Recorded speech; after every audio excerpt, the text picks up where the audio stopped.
everyone, welcome back to my channel. I want to do a little introduction first before I begin the video, and that is for my dog Lila.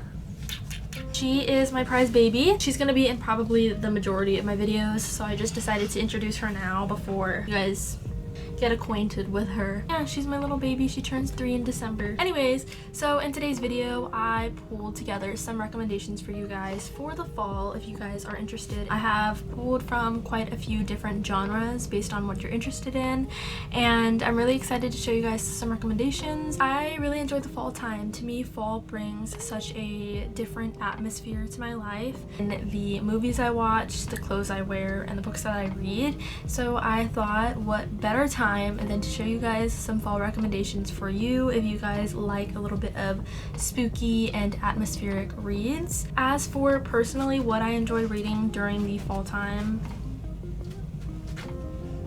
this is why I introduced her, by the way. She's gonna be in every video. Personally, what I like to read during the fall time is more fantasy reads. I think that there's something about sitting down when the weather starts to get cool and immersing yourself in a fantasy world. I love fantasy and romantasy. Those are probably my top 2 genres. So because I really enjoy reading fantasy the most during fall time, I decided that I would begin with the fantasy genre. So the first book that I don't own a physical copy of right now is Babel by R.F. Kuang. I actually read this one when it first came out and I could not put it down. It actually made me cry in the end. In this book we follow Robin Swift, who was orphaned, and he was taken up by a professor who had him trained in multiple languages to help translate books, and he trains for a while to learn I think 3 different languages. He is preparing to enroll in his year at Oxford and study at their Institute of Translation, and the tower that they study at is Babel. There's also an aspect of silverworking in which they translate words on the bars to give it meaning. One of my favorite quotes from the book is, "How can we conclude except by acknowledging that an act of translation is then necessarily always an act of betrayal?" I think Babel to me is always such an interesting book because it really asks the question of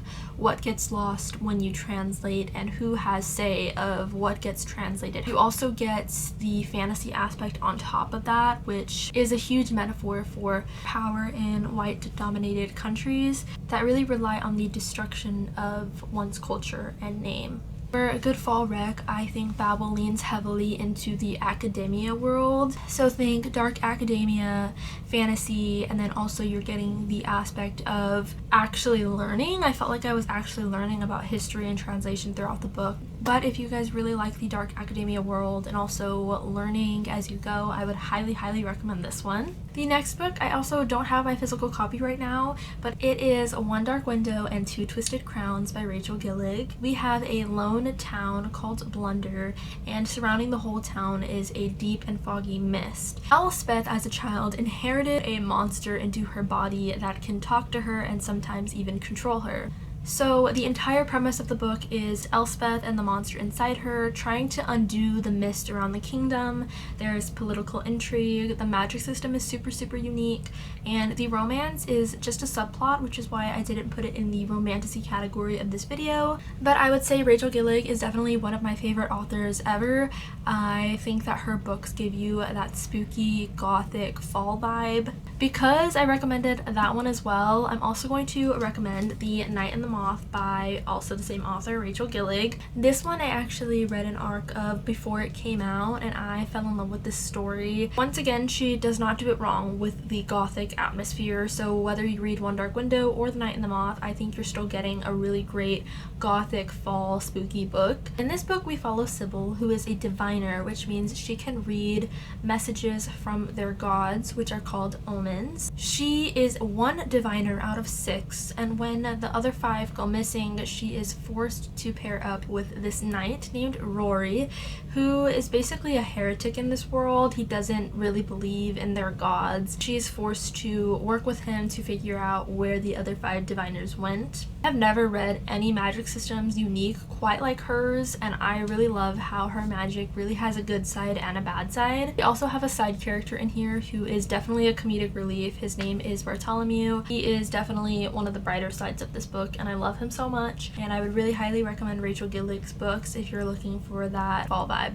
The next books that I would recommend are YA fantasy duologies, and I don't have the first book with me, but I have the second book, and that is Divine Rivals by Rebecca Ross. In this book, I would say the world building is pretty light. We have two academic rivals. We have Iris and then we have Roman. They both work as journalists and they are both competing for the same spot. Little do you know that there is a magical typewriter that connects the both of them. I think that this book is so good. It had such a unique style of writing that when I first read it, I actually felt like I was invested in the story. There is war, there is grief, but there's also hope and love. I think this book perfectly emulates writing and poetry involved into a story about war and gods and goddesses and star-crossed lovers. I will never get enough of recommending this series to people. It is so good, especially for a YA duology. And then the next one is also a completed duology. While I have only read the first one, I'm also planning on reading the second one this fall. And we have A River Enchanted and then A Fire Endless. When I first read A River Enchanted, I was completely blown away by this book. I had never read anything quite like this before. I think that this one is so beautiful. You have such a poetic way of writing.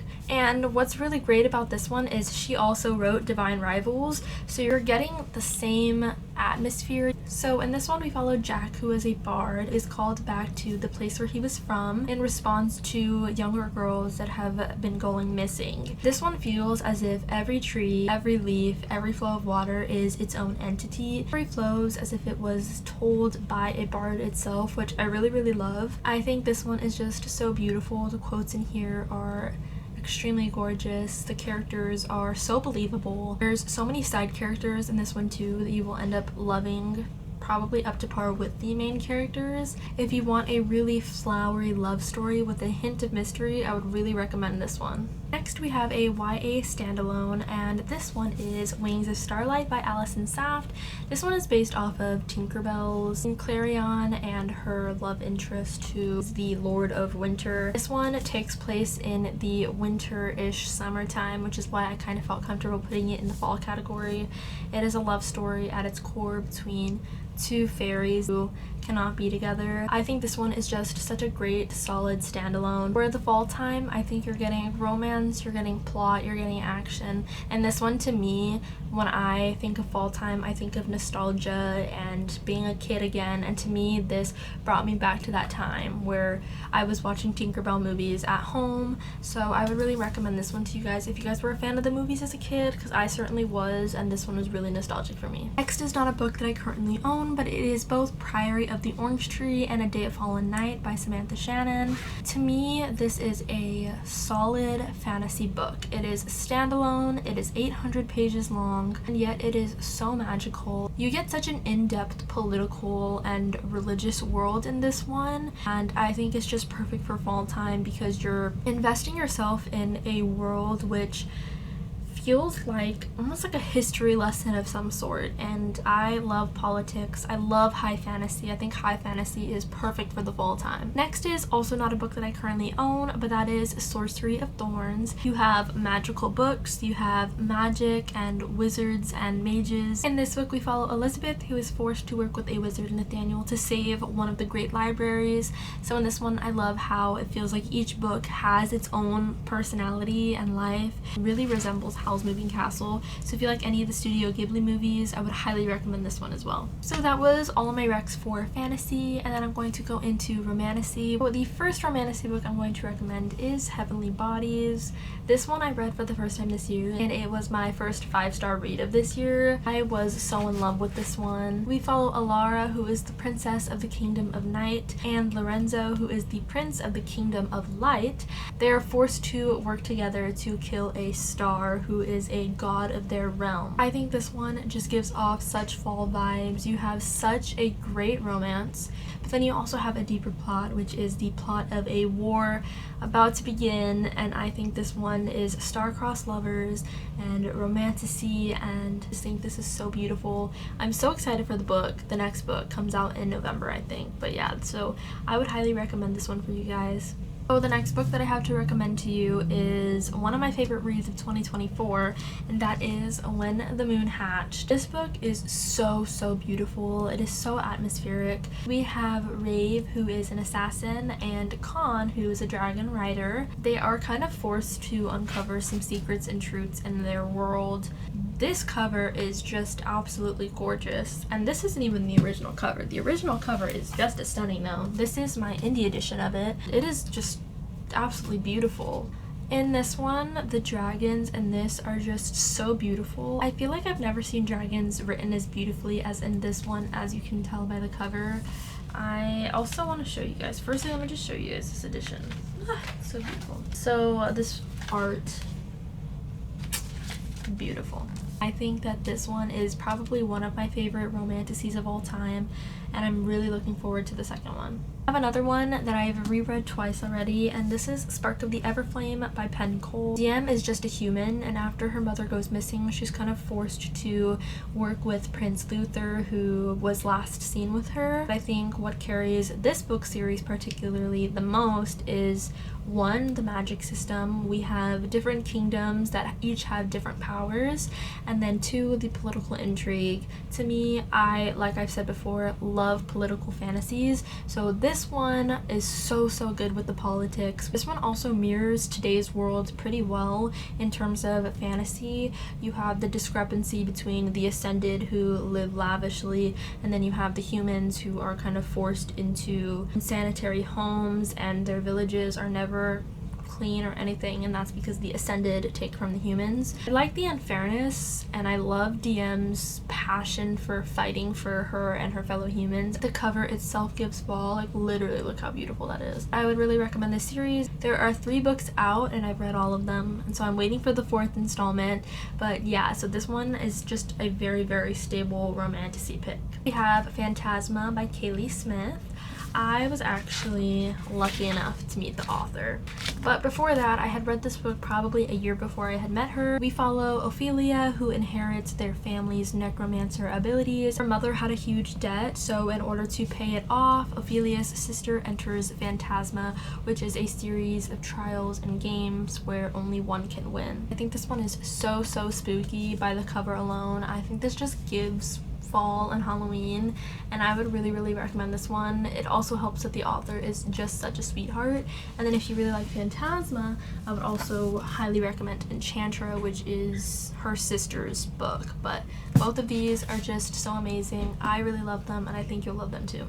Okay, the next one we have is Direbound. This is an indie romantasy. I think it'll be out by the time this video is out, so go pick up your copy. We follow Marin, whose sister goes missing, and in order to save her, she enlists into the army. But little does she know, there's actually trials this year where she will have to bond to a direwolf. It is a certain take on vampires and wolves, but instead of vampires and werewolves, we actually follow trained soldiers who bond with direwolves. I think my favorite part in here is the direwolves. They all have their own personalities and everything that I think make the story so unique and realistic, and I just feel like everybody needs to read this. I think this is so perfect for the fall time, especially when the air starts to get a little chilly, and the romance in here I know is going to be such a great setup for book 2, which I'm also really excited for it to come out.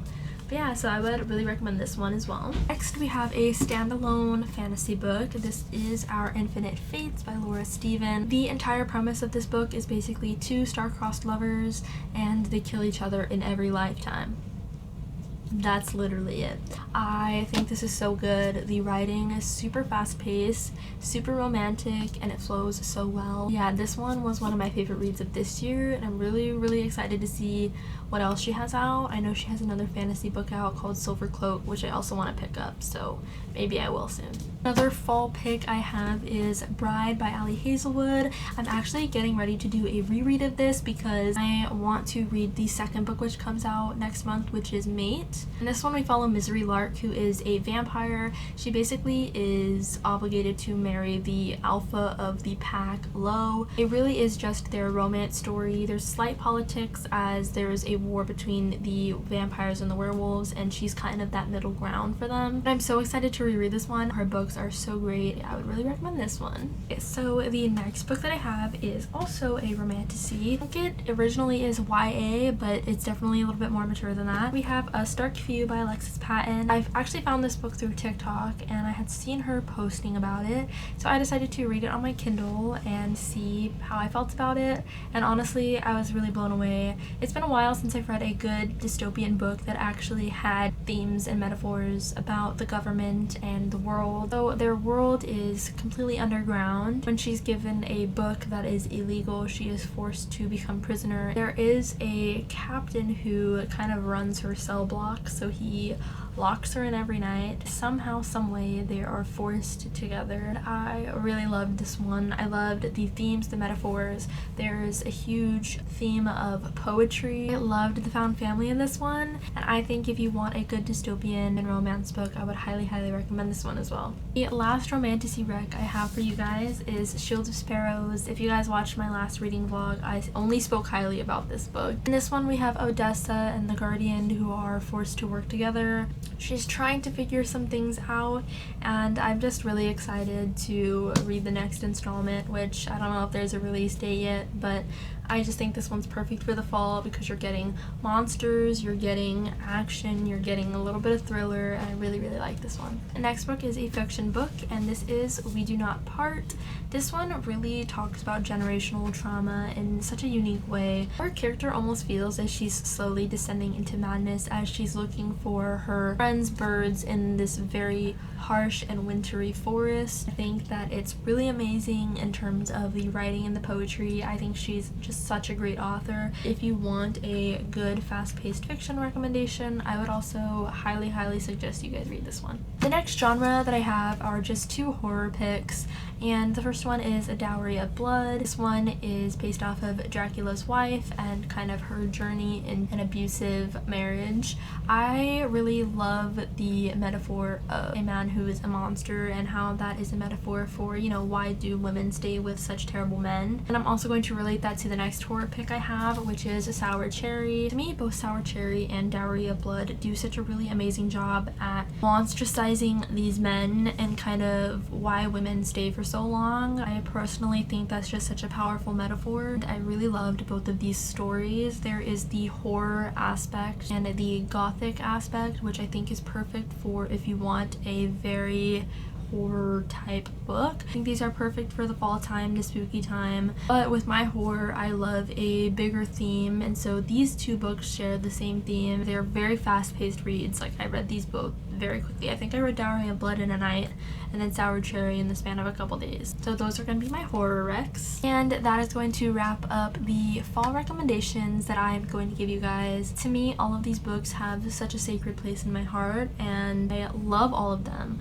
A lot of them I do plan on rereading soon too because I loved them that much, and I think when you have a good book that you can read over and over again, I think that's a book to me worth recommending to you guys, and I'm really glad that I got to share these ones with you. If you guys personally have any fall recommendations, I would really appreciate it if you guys dropped it in the comments below. I'm always looking for new recommendations, especially fall reads. With that being said, I'm going to close out this video here, and I hope to see you guys in my next video.